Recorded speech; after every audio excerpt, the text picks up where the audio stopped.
Hello, and welcome to this episode of the Alignment with Jenn podcast. I am your host, Jenn, and I'm very excited about this episode today because we're going to talk about 8 things to tell yourself each morning in order to become a magnet for miracles. So I'm a big proponent of talking to myself, of really sharing things with myself that I want to inform my unconscious mind, because your subconscious mind is always listening, right? It's always taking cues from you, and those cues help it create your life. And you have something called your reticular activating system, which you've probably heard about. And it's basically this filtering system that's literally like, imagine just like swimming through everything that's going on in your life and filtering it all in order to pull out the pieces that are relevant and important to you. And what's super, super cool is that in the morning time and right before we go to bed, our subconscious mind is more open to suggestion. You can think of it as like a little bit more malleable than it is during the day. And what that allows us to do is when we make suggestions to ourselves in the morning, those suggestions are more powerful throughout the whole day. So they really inform what our mind is filtering for. So what I recommend with this particular episode is I recommend listening to it for a few days. So you can listen to it for 3 days, 4 days, even a week, longer if you want to, because what we want to do is we want to embed these suggestions into your mind. And one of the ways to do that is through repetition. The things that we repeatedly hear, we begin to believe. Our expectations create our reality. So if we want to call in more miracles, more opportunities, more connections, more abundance, more love, more all the yummy stuff into our lives, we have to expect it. So that's what this episode is going to set you up to do.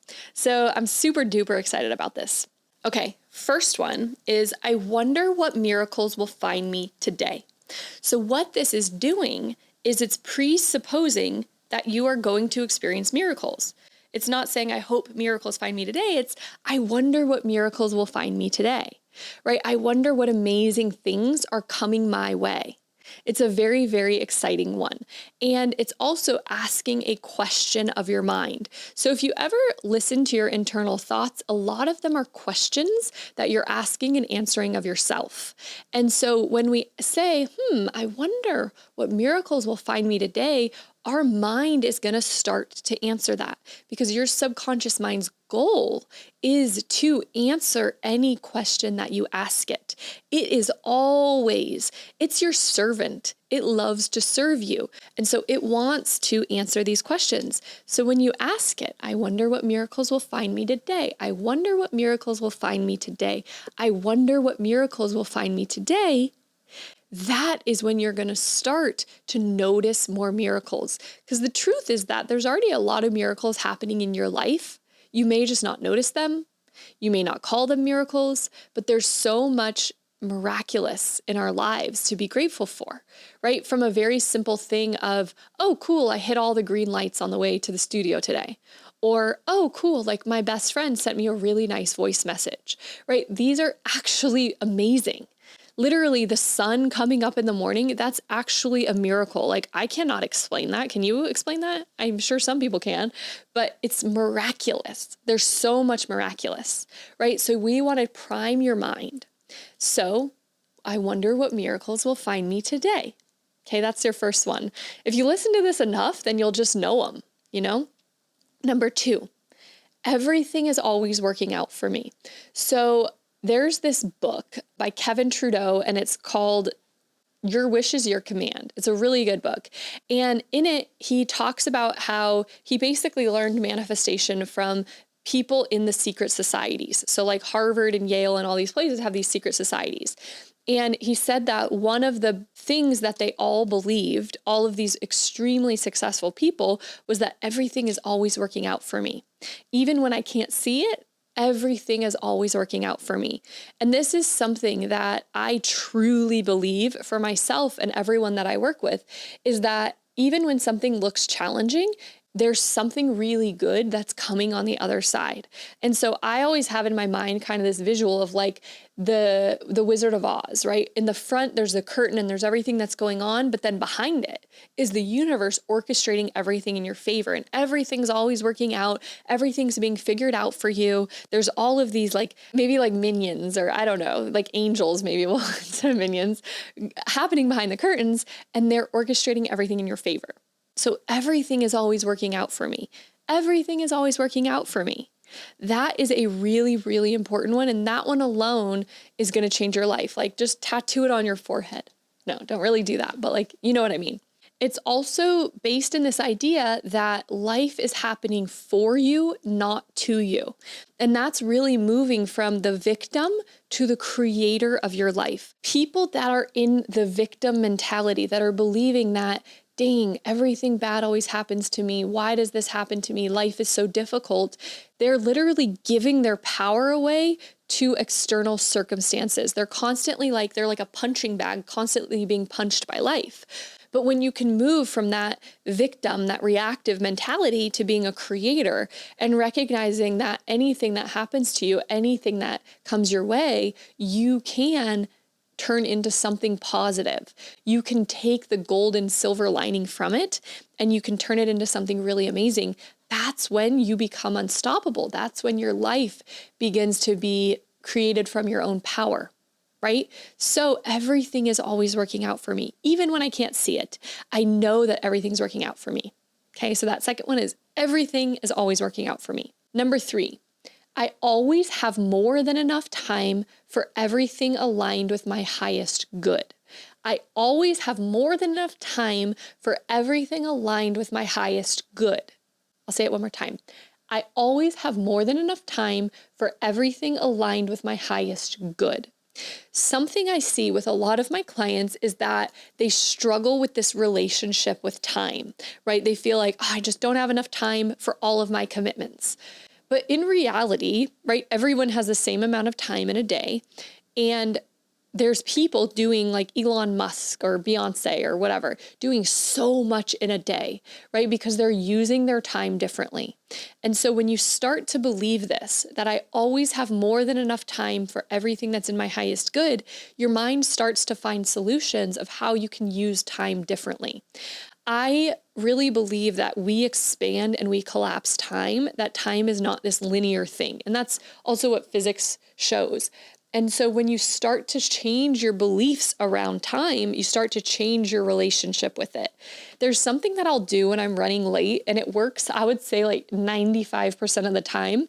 The other day I was running late to a doctor's appointment, and like I really didn't want to be late because it would just kind of been messy. So I didn't look at the clock. And I get in my car and I like punch it in, and my car's self-driving. And so I put it on like the highest setting to go there fast. And I don't look at the clock, and I just say, I'm always on time. I'm always on time. I'm always on time. I'm always on time.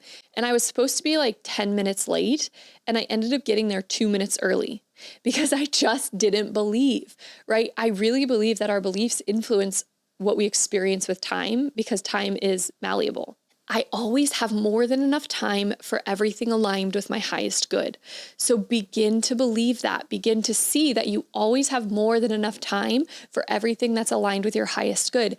And your subconscious mind will get to work on that, and it will find solutions for you of how you can use your time more effectively. You're going to see, oh, you know what? Okay, I could do this instead of this. I could do this here and this here. I was going to this training a couple of weeks ago, and I needed to charge my car. My car had like very little battery left, like 10%, which is not supposed to. But then I was like, okay, I also really want to walk my dog. I was like, I can't do both of those things. And I was like, wait a second. Yes, I can. So I park my car to charge it, and then I walk my dog, right? My ability to see that I have these different solutions allowed me to come up with this different option that I hadn't seen before, even if it may seem obvious. I always have more than enough time for everything aligned with my highest good. Number 4, I move as the woman I want to be. We so often get stuck in repeating the patterns of who we used to be. Maybe it's who our parents believed we were. Maybe it's who we believed we were in school. Maybe it's who we've been in the past. But recognizing that in any moment, you get to choose who you want to be. You can choose over and over and over again. There's no limit on how many times you get to reinvent yourself. So recognizing and telling yourself, you know what, I move as the woman I want to be. You give yourself permission to move as that woman, but then you also command your subconscious mind to start to move as that person, right? And think about, who is it that you want to be? How does she move? How does she carry herself? How does she enter a room? How does she speak up for herself? How does she set boundaries? Think about moving as that woman, because when we embody things on a physical level, it does something on a subconscious level that we can't do when we're not embodying on a physical level. So what I mean by that is your physiology really, really influences what you are believing in your head. So they've even done research on this, that when people like let's say that I did my podcast like curled up like this with like not even talking to the microphone, looking down, like barely looking at the camera, nobody would watch this podcast because my body language would be incongruent with my message that I'm sharing, right? I'm sharing this message of positivity and believing in yourself and all that kind of stuff. But if I was in this like closed body language, there would be an incongruence, right? Our subconscious mind takes cues from our body, from our physiology. So the more that you can get your physiology to match the version of you that you want to be, the more easy it is going to be for you to believe that. So if it's standing up straighter, right? It's keeping your head level instead of looking down. You can tell when someone's depressed by their body language, right? Even as I say that, you can probably picture it in your head. What does a depressed person look like? Oh, their shoulders are curved in, they're slouched, they're like kind of looking down. You know what's funny to me is that cell phone culture where we're like always on our phones literally is giving people the physiology of depression. Like that's insane. You have to counteract that. I saw that Paris Hilton, she always keeps her cell phone like up at eye level and keeps her chest open. Not only is that better like for her skin and all that kind of stuff, but it's keeping her out of that physiology of depression. So notice, how do you carry yourself? How do you hold yourself? How are you sitting? I move as the woman I want to be. Number 5, every day I attract new and exciting opportunities that align with my dreams. That one gives me chills. Every day I attract new and exciting opportunities that align with my dreams. When you begin to believe that you're always attracting opportunities, I literally believe this and I attract the craziest opportunities. I just attracted getting invited on a TV show this week. Like, I never thought of that it never even occurred to me, right? But it's this belief that every day I attract new and exciting opportunities that align with my dreams. The more that you believe that, the more that your mind is going to sift through the reality to find and attract in those opportunities. Your beliefs create your energetic frequency. Your energetic frequency is attracting things to you. So what are you attracting to you? Number 6, as I keep showing up, life continues to reward me in surprising and delightful ways. I love this one because it is, I do my part of the equation. I show up and life continues to reward me. And it presupposes that no matter what is going on in my life, as long as I'm showing up, I'm going to be rewarded for it. Because that's the truth. We live in a benevolent universe. The universe wants to give you good things. The more that you open to this, the more that you attract it, right? And if these concepts, if these beliefs are things that you want to really, really cultivate, I highly recommend my community for you. You can send me the word podcast on Instagram at Alignment with Jenn, and I'll send you a 5-minute video about that. That is literally what we do, is we rewire your mind to be a person who actually believes these things, who actually lives from this frequency of miracles. So if you're interested, send me that message. As I keep showing up, life continues to reward me in surprising and delightful ways. Life is always wanting to reward you. Everything that you want, we know this, exists in the quantum field. It already is there, right? You don't have to make it up. It's already there. The love, the money, the career, the friendships, whatever it is that you want is already there. So what we have to do is we have to become the vessel to receive it. We have to have the capacity to hold it. How do we do that? Through our beliefs. And believing as I keep showing up, life continues to reward me in surprising and delightful ways. As you keep showing up, right? You show up for your dreams, you show up for yourself, you show up through your health, you show up for your relationships. Life will keep rewarding you.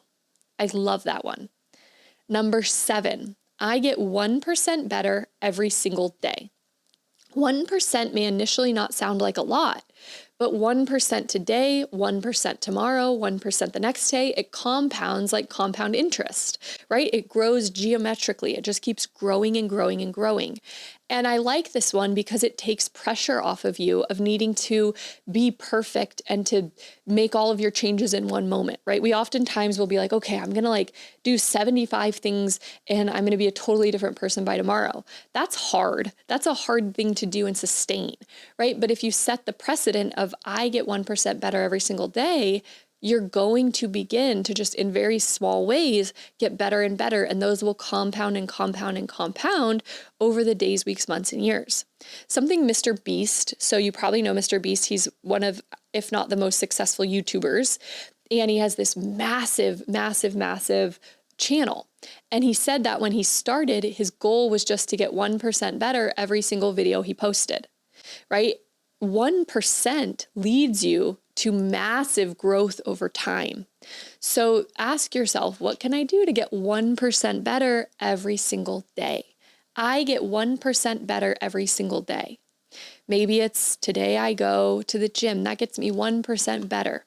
I post a new reel, that gets me 1% better. I have a difficult conversation with my partner, that gets me 1% better, right? And reward yourself for these things mentally. Celebrate yourself because our mind will repeat what we celebrate. It repeats what feels good and it stays away from what doesn't feel good.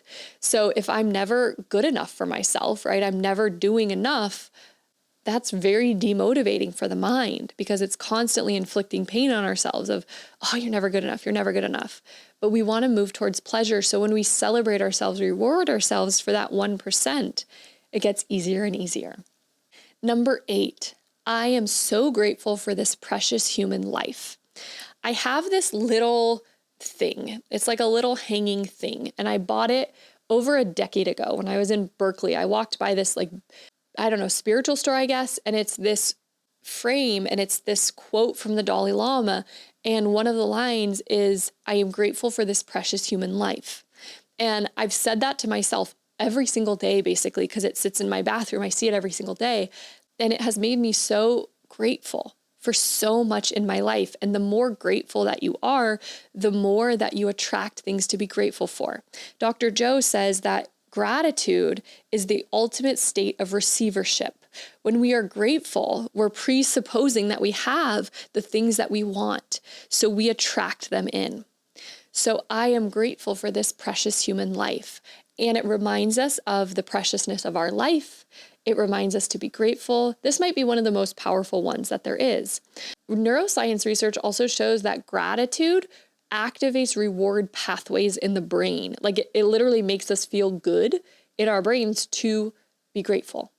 So allowing yourself to connect to this frequency of gratitude for something as simple, not simple, but something we take for granted of our life, of this life that we have been given, of one more day that we have been given. So that was the last one. There's 8. I really encourage you to listen to this episode a couple of times so that way you can really remember these, steep these into your mind. And I promise you that you will start to see more miracles in your life. You will start to attract more and more amazing things into your life. So I hope that you loved this, and I will see you in the next episode. Bye.